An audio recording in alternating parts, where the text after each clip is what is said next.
question first. So can you talk about a little bit about yourself, like education background or what gets you into this field? Sure. Well, first and foremost, this is going to be my 36th year Oh, working at Lehigh in this position. Formerly trained as an artist. mhm. 35 years ago, there was Oh, no digital at all. So as an artist, I came in, we had a room full of drafting tables and airbrush guns and trick photography and reel-to-reel tapes that we edited on. And then slowly, over the decades, it evolved into less handwork and more digital processes. so can you just introduce a little bit about this digital? Sure. Me. What we do here, we are here to serve the university, and primarily the educational mission of the university. So as a result of that, we generally have in a normal semester anywhere between 200 and 300 students that we bring through this facility. It's divided into two parts, as you noticed. There's the lab on that side, and there's the studio on this side. The lab is used for, it's got all multimedia softwares on it, the Adobe Creative Suite, Final Cut, SketchUp, Blender, a lot of the tools that you would do to do augmented reality, virtual reality, and multimedias. This side, the studio, is dedicated to training students on how to process a project. They could come in with a thumbnail sketch of an idea. Well, how do I do this? And we step with them, step by step through entire processes. Whether it could be simply doing a video interview, whether it could be a photographic project, macro photography, micro photography, virtual reality, augmented reality. We are now Lehigh's FCC licensed commercial drone pilots, so we have a fleet of drones, and we train students, earth science students, for example, to not only fly a drone, but to get certified in flying the drone. So we see just about every college at the university, from English majors, for instance. Years back, they would come in and they would learn how to compose and write compositions and essays. Well, now they're required to do podcasts and vodcasts. So we train them in the writing, the shooting, the scripting, the editing, and then finally the publishing it out to whatever platform it needs to go to. Okay. So can you, as your own perspective as a senior production specialist, can you just describe like your own connection with this studio? Yeah, I see everything that goes on at this university in one function or another, from making personal tapes, congratulatory tapes for the president and the board of trustees and faculty, to watching Atlas twist metal to death for months on end, to the bubbling beakers in the labs. Now that project in there, the HST building, we're going through and doing a virtual tour and documenting the entire process of it being built, and then we'll ultimately do organizational videos to push out to the public to say, look at the finished product. So we were flying drone flights and we watched them place the final beam. And now we're inside and we're documenting in a 360-degree virtual tour of the process of building the HST building. Pretty cool. So you already mentioned what kind of job are done by students in the studio. So what do you think, like, how can students involve in this? Like, what kind of skill they need, or what platform? Or Oh yeah, it's a great opportunity. We offer everything from work study to wage positions to 3 and 4 credit internships. And we've had interns across the platform. We've had interns from ROTC and Earth Science. And our work study students man the lab. They're trained in, of course, all the multimedia software platforms, and they become very efficient at that. And another side skill they pick up is there's a lot of evening and weekend and daytime conferences or presenters that come in. So we teach them how to go set up a camera, tripod, a microphone, lighting, and then go in and conduct whatever the task may be. It may be a professor giving a talk at a PowerPoint. It may be a world-renowned lecturer coming in and talking about physics. So they also get to see a little bit of everything that goes on, and they get paid for it. Can you just clarify about the entrance to the, like, how do you join this? Sure, give me a call. Oh. And I'm not hard to find. My Okay. email is Steven, Steven, @lehigh.edu. Okay, thank you. So, like, what kind of student do you wish to join this kind of studio? Like, what personality do they need? Like, prefer? Do I have to need? Well, we're on Handshake, if you're familiar with Handshake, is the federal work-study platform. So we advertise the job, we advertise the skills that we, and obviously multimedia skills,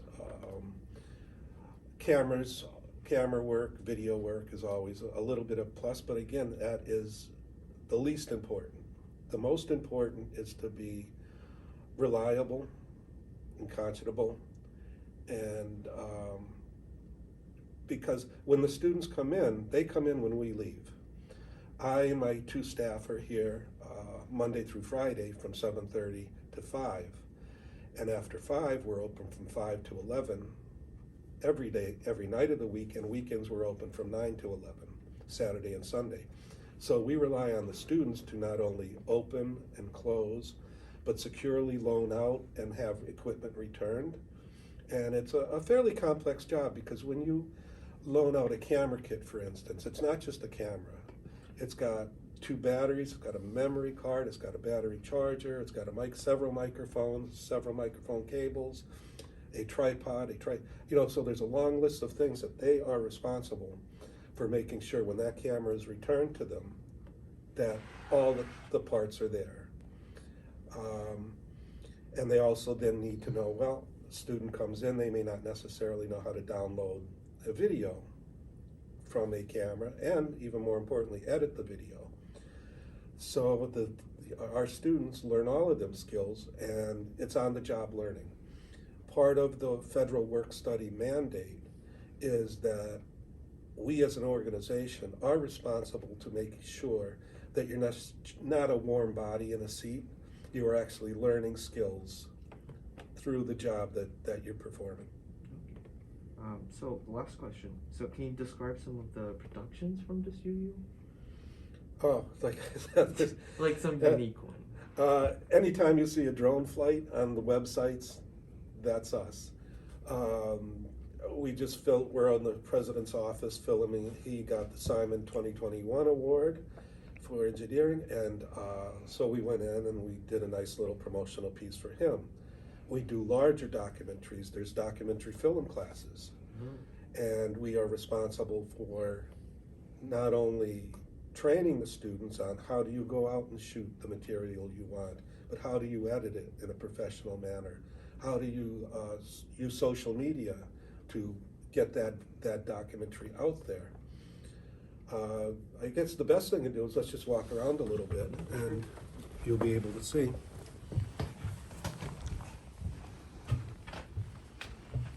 So my current one, this is a sort of needed immediately, like all our work is always needed immediately. So this is the interior of the HST building. So even though it's not done, they want to show the board trustees, the donors, the people, look at the progress that we're making. So we go through each and every floor and document it as it lofts up. We have 2 editing suites, both of them identical, but separate, because if we do a job, a lot of the things we do are on demand. In other words, an event happens, they want to have it posted an hour after the event. The president gives town hall meetings, it was called. So as soon as the meeting was done, it was our job to get it up and broadcast so that the general public could see it. And so why do we have two identical suites? Is if something goes down here, we jump over there and we don't lose any time. We have a lot of formats, old formats that you'll see. And the reason for that is if somebody gives us, say, an old reel-to-reel tape or an LP record or all the old broadcast formats, we could transfer that into our most current digital platform. That's pretty impressive.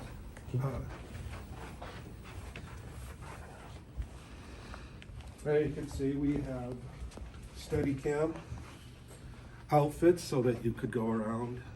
And it's almost what you see them chasing the football players around with.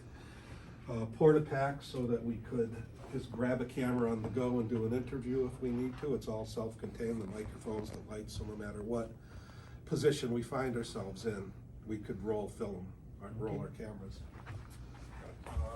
I think I had mentioned the drones. So you see we have a whole fleet of drones from the littlest ones to the biggest ones. The little ones for flying indoors. We have a trainer that we train our students on, and then of course the bigger one that we use in heavier weather or on bigger jobs. Also do a tremendous amount of photography. It could be, say, architectural models, sculptures, anything we could literally fit in here, and we have obviously the high definition cameras to do it. We even still maintain, believe it or not, a 4x5 cameras with film. And the reason for that is just recently the digital cameras equaled, I'm probably even exceeding the resolution of a 4x5 negative. So we used to shoot if a professor came in and he had a huge map, we could mount it. We've got a large magnetic board back there. We could mount it on the board, photograph it with 4x5 and then scan it, and you would see minute resolution on that. We do things like formal portraits for departments. The entire department will stream through, and they'll, for their websites, they have formal. We've got instruments to do VR, object movies. You've all seen them where you could say, hold up your fishing reel on the Cabela's website and look at it in all angles. Well, this is the machine that does it. Oh, that's pretty cool. So here's a tour. This is, we did this for archaeology. Wow. So this is a tour, and you could literally go throughout the entire house, top to bottom. And you can see, you can't even see, where is the camera? It's like a Google map. Mm-hmm. And so if you want, you could go from the basement, and go back outside if you want, and we could then go up the stairs and work our way across the entire structure, even up into the attic. So we do that quite a bit. And we do obviously video. So here we have several things that are vital for students. One is the teleprompter. With the teleprompter, excuse me, I didn't grab a sip of water.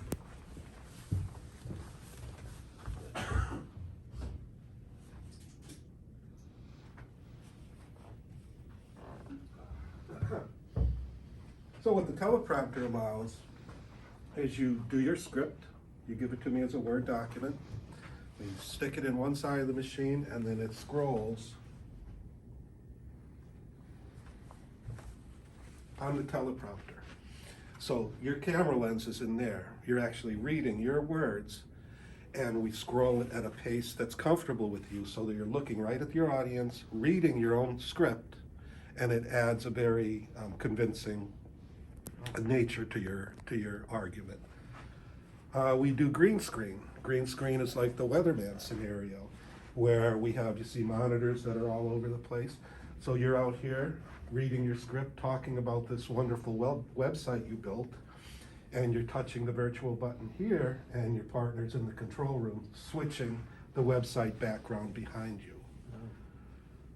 We do broadcasts, only place on campus where you could get broadcast quality, Zoom or Skype or Panopto, so that if, you know, a professor's talking with CNN or somebody, they have a good, solid broadcast feed from this facility to CNN or World News or wherever it has to go out to. Now the problem with this, it's a one-stop shop, which means when you do one thing, everything else has to stop. So in other words, if we're doing video, we're not doing photography or audio or graphics or VR. So that is really we're well equipped, but we're well equipped to do one thing at a time only. So that's a little bit of the problem. We are rectifying that. There are remote studios now. There's what's called the One Button Studio, which is a video studio upstairs.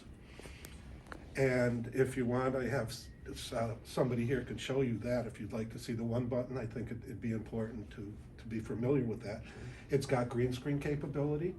It's got whiteboard right-on transparent capability, so that as you're writing on the board, it's reversed and your audience is looking at you and what you're writing.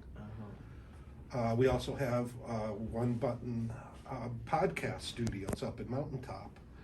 So you could go in, you could borrow the space, you know, sign up for the space, and then go in, do your podcast, your audio recordings, your interviews, pull out your thumb drive, and you've got your podcast. And so that's available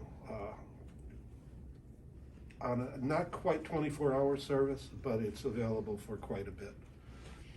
And it doesn't cost anything. Yeah. We're here, that's the beautiful thing about us. We don't charge for classroom work. We don't charge anything, except obviously if you use a paper print or something, you have to pay for the print. But for our services, there is no charge for our time or labors or equipment. Just to clarify, you don't have to be like an art major or... Oh, no, we are here for the entire university. Okay. Now you can't come in and say, do something for your Twitter page, or, you know, you have to be organized with the university as a university project. Okay, thank you. You're welcome. I think that will be it.